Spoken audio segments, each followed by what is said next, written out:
Hello everyone, I'm Darshan Suryawanshi from Welingkar Institute of Management. Today, I'm bringing you a story that goes far beyond business strategy. It's about empowerment, innovation, and how a corporate giant transformed rural India, not with the money, not with the media, but with the trust. What if I told you the woman changing the face of India's rural economy wears a sari, carries a basket of soaps, and walks from door to door? In a country where more than half a billion people lives in a village, how do you get them to buy your product when there are no roads, no shops, and no ads? Welcome to the story of HUL's Project Shakti, where soap made social impact and business made grassroots empowerment. This isn't just a marketing, this is revolution. At the turn of millennial, Hindustan Unilever, India's biggest FMCG giant, was hitting a wall. Urban markets were maxed out and growth was stalling. But 65% of India was still untouched. Rural India is a gold mine, if only they could reach it. Let's see what are the problems they were facing in a rural area.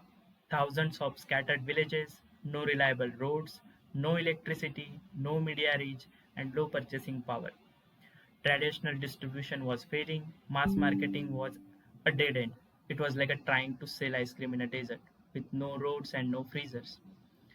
Then came a radical solution, a radical idea. What if a solution wasn't a truck or billboards? What if it was people, not just any people, rural women, mothers, daughters, homemakers, women who knew every home, every lane, every family in their village. HUL asked, can we turn these women into entrepreneurs, brand ambassadors, and micro distributors?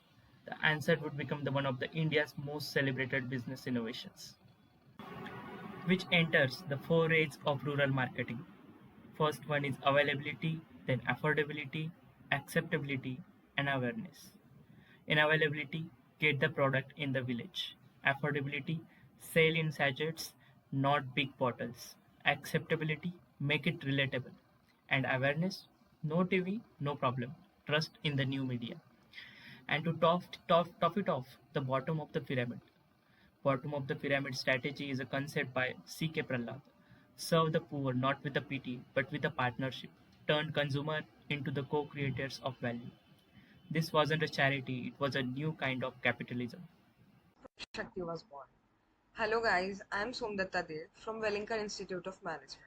And now let's get back to the case. So, HUL identified women in self-help groups, trained them in sales, gave them products on credit, and turned them into Shakti Ammas. These women walked to homes, pitched soaps, toothpaste, and fairness creams, built trust in communities no ad ever could, became the village's go-to brand expert. And here's the twist. They weren't just selling products. They were educating people about hygiene, health, and dignity, from housewives to hustlers, from homemakers to heroes. And now, let's see how the POP model coined by C.K. Prahlad is used by HUL. HUL sells small-sized, low-cost products suitable for low-income consumers, making it affordable for all. Shakti Ammas deliver goods door to door, bridging distribution gaps in remote villages and making it accessible for all. Rural women gain income status and skills, becoming local business leaders and empowering them. For scalability, the model has scaled across India, proving it can be replicated at scale. The model creates a sustainable livelihood for women while building HUL's rural market. And over the time, the ripple effect happened. Now you can see more than 120,000 Shakti Ammas spread across 18 states. Household income grew, women became decision makers, social barriers started crumbling, and daughters got inspired. And HUL, they saw double-digit rural revenue. These women weren't just distributors, they were catalysts of change. Imagine selling shampoo and changing someone's life. So, what can your business learn from Project Shakti?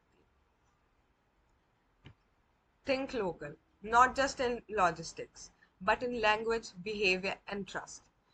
Don't just push products, but build ecosystems, like in this case. And also, purpose isn't the enemy of profit, it's a growth engine.